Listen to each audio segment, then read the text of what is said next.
Hello and welcome to Gabe in the Kitchen. Today we're going to be making delicious chewy cookies. Right, talking through the ingredients. I've got everything pre-portioned out to make life easy. We'll start over here with the flour. This is 304 grams of flour. I've melted the butter in the microwave. You can do that on the stovetop. And that's the secret to a chewy cookie. Trust me on that one. We've got 170 grams of butter here. We've got 2 eggs. I'm going to use 1 whole egg and an egg yolk. We've got vanilla extract. You can get a really good brand if you wish. We're going to use 10 grams of this. Over here, we've got baking soda and a little bit of salt. The butter I use is salted butter. So the salt, I've just used a tiny bit. I think we did the maths and there's about 2.3 grams of salt in this butter. If you're using unsalted butter, you're going to need 2 grams of salt. And baking soda, you're going to need about 2 grams of that as well. Then over here, I've got light brown sugar with white granulated sugar. The ratios are 180 grams of packed brown sugar and 106 grams of white sugar. And then in here, I've got cooking chocolate. Trust me, guys, it's worth investing a little bit extra for cooking chocolate. If you're in Britain, don't use Cadbury's. If you're in America, don't use Hershey's. Definitely don't use Hershey's, guys. Come on. You need to get yourself cooking chocolate. It has a different melting point and it makes your cookies delicious. And you don't want to use chocolate chips. You want to use a bar of chocolate where you can cut it into large chunks. And that's how you get that Instagram-worthy cookie. Now in here, I've got 322 grams of chocolate. You can do whichever ratio you want. So I've got some dark chocolate in here, some white chocolate, and some milk chocolate in this ratio. But that's my preference. You can have more dark, more milk, more white, 1, 2 of them, or just, yeah, whatever you wish. But make sure it's cooking chocolate. Pause. So once you've got all your ingredients portioned out, you want to preheat your oven to 325 Fahrenheit. I'm going to ask Alexa what that is in degrees. I think it is 160. Alexa. Here's what I found. In the United Kingdom, spring begins on Monday, March 20. Alexa. So, you can do this by hand or you can use a stand mixer. We're going to use a stand mixer. It's better to use a stand mixer. You can pause, you know. Boop. So I've got a silicone spatula, nice and non-stick. And into the bowl, I'm going to add my melted butter. It's gone a bit solid. It doesn't matter. We just want it softened. Ideally melted, but softened is fine. You're getting a good angle there, just. You're causing it. Short people problems, huh? She's on her tiptoes right now, guys. Just to anyway. Butter in there. Yum. And then it doesn't look good right now, but watch this. That's an homage to you, Guga. Anyway, sugar in there. Still gonna look bad. And we're just gonna mix that till it's nice and fluffy. It's gonna be loud. It's gonna be loud, so we're just gonna show you the first part and then skip through.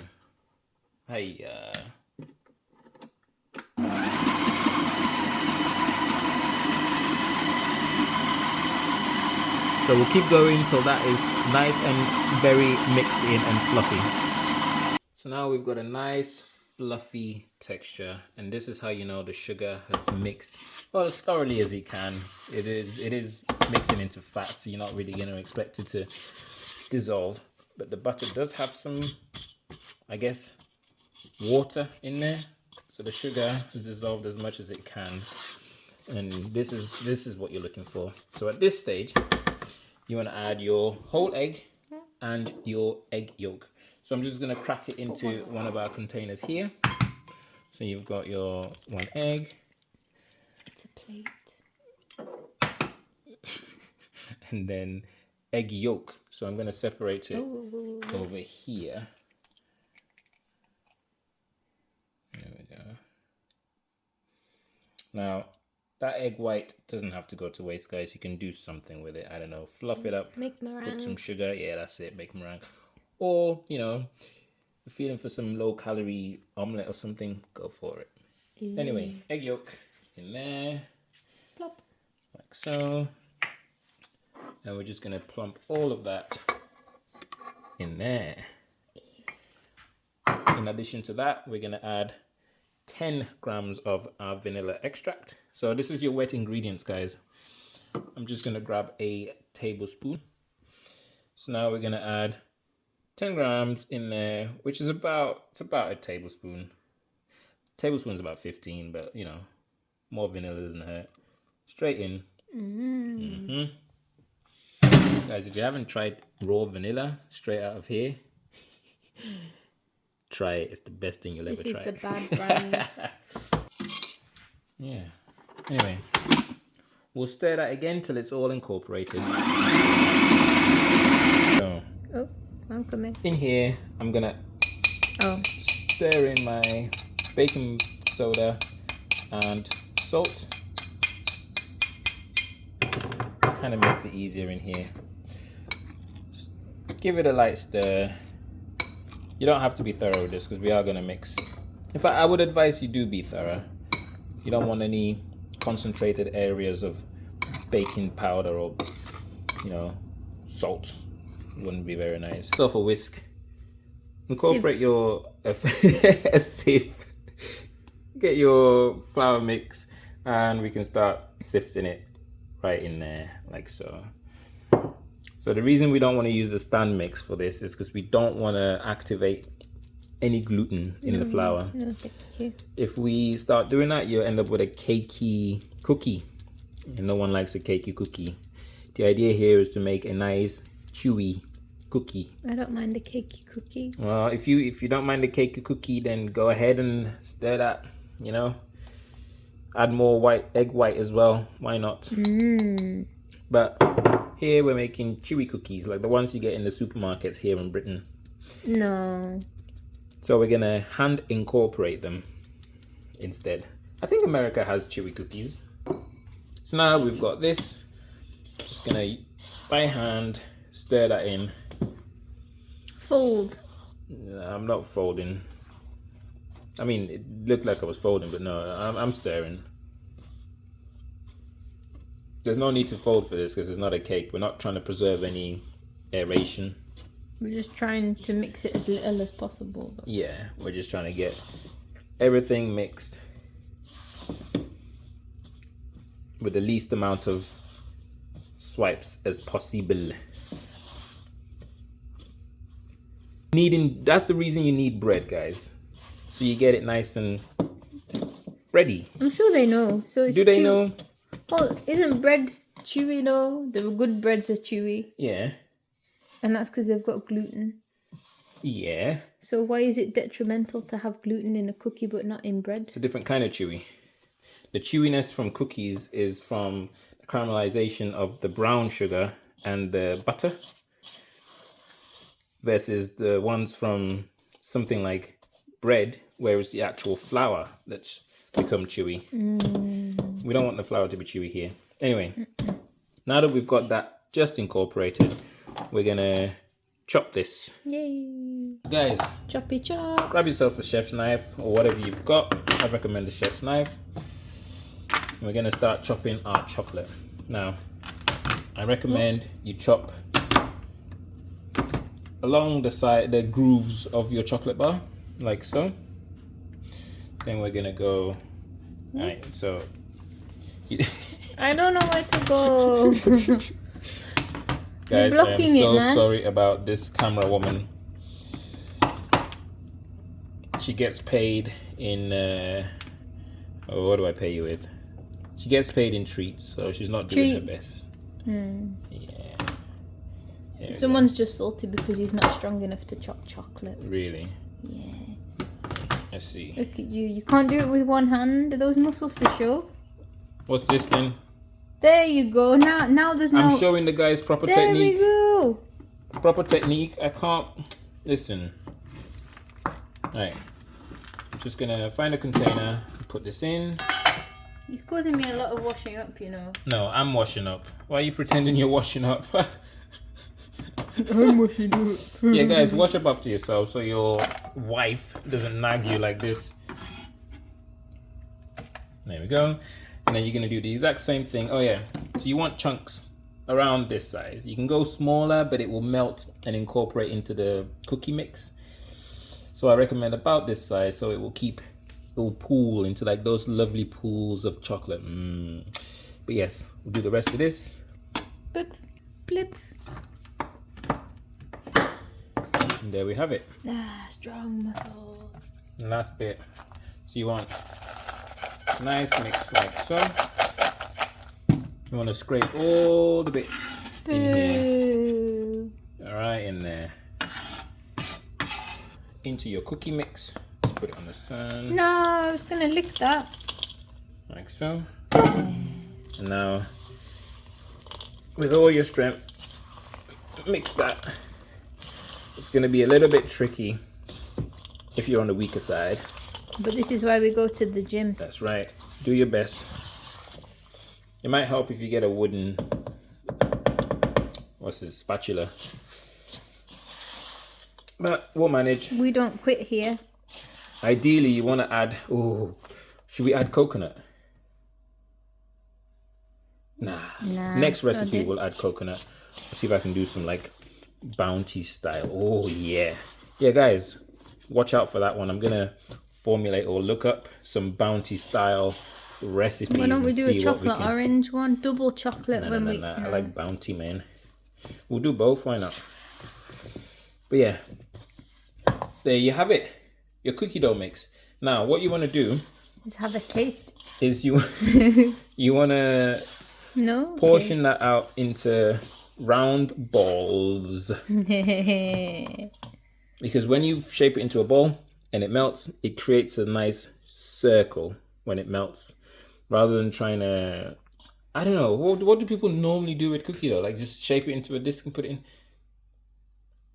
Maybe everyone does it. I don't know, but no, you just put it on from the spoon, right? It's like not a circle, but it's spherical. You gotta form it, guys. If you have a cookie cutter, a nice small one, go for it. I'm just gonna use a teaspoon.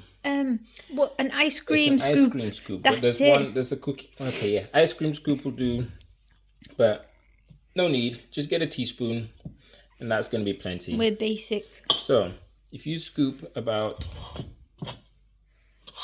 this much. Nice big bowl full. Yeah, you can go ahead and weigh it as well if you're very meticulous, but it looks bigger off camera. We'll add a bit more. Get a decent size cookie. Yeah, about that much. Like so. And I tend to have some of the chocolate bits sitting outside just so it pools nicely. So this one isn't going to pool very well, but oh well. And then you want to line your... See, this is the last bit of grease proof we have, so we're going to buy some more tomorrow. So line everything up. If you're baking straight away, which I do not recommend, I recommend you leave it in the fridge overnight. It will develop a nice caramel flavor.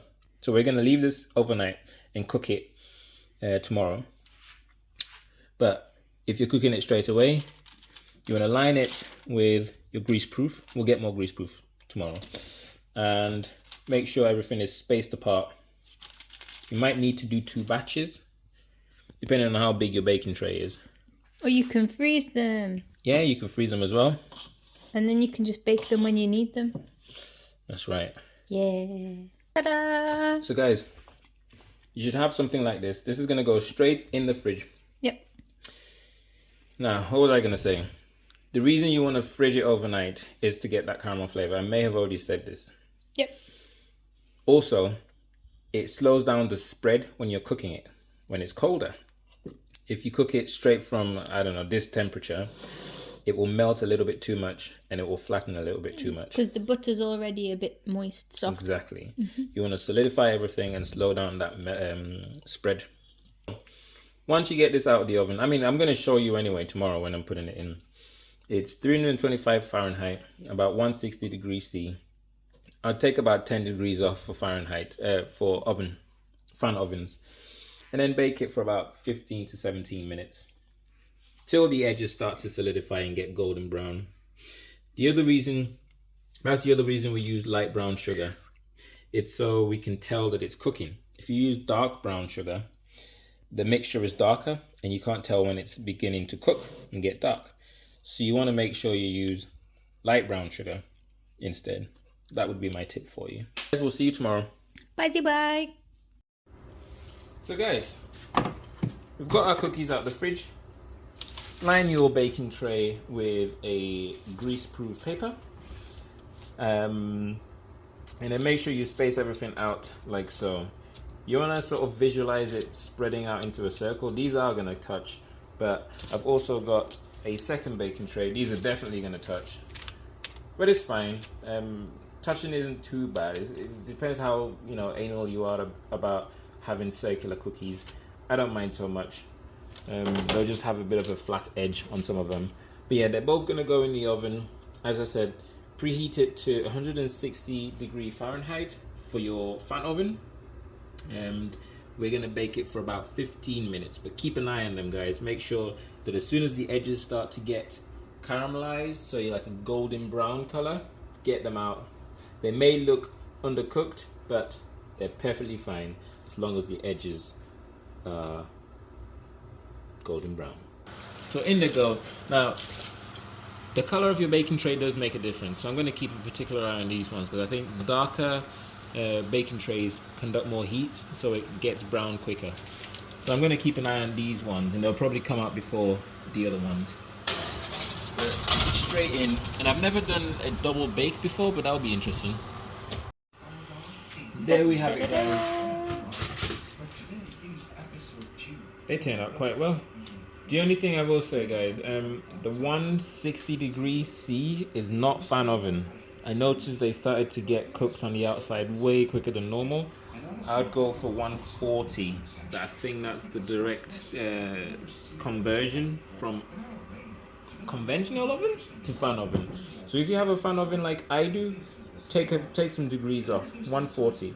It's a good thing I was keeping an eye on these, because these would have been worse than they look. But yes, you want to take that out. But Gabriel, they don't look bad. They look really nice. And bang it on the side till it kind of flattens. So now we've got a beautiful. These turned out great. So I'm going to put that on there. Let it rest for a bit, for about 5-10 minutes before you try and take them to put on the cooling rack. Or just eat them with a spoon. And the second batch, as I predicted, are more squashed together. But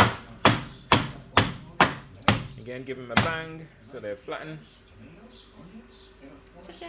And yes, we'll leave those to cool for about 10 minutes. And then we'll put them in a wire rack. Okay, so it's been about 5-6 minutes. I'm just gonna grab a spatula, and then God's sake. I'm gonna individually pick these up and place them on a cooling rack, like so. Be very careful. If it feels a bit stuck, let it set a little bit longer, because that means your chocolate is probably in an inconvenient location, like this one here. And that means it's not setting as it should. So, Shouldn't that's you it, started guys. from further away? What do you mean? Shouldn't you started plating them from here, and then you could have gone dush dush dush dush dush dush dush, rather than so start from the furthest position and go. Oh, you see, this is difficult because you keep hitting me, and you keep getting in the camera angle. What did I do to deserve such a camera woman? So guys, that's it. These are my ultimate triple chocolate cookies. If you like what you saw, don't forget to give us a like, subscribe for more of this content. Thank you very much for watching. See you in the next one.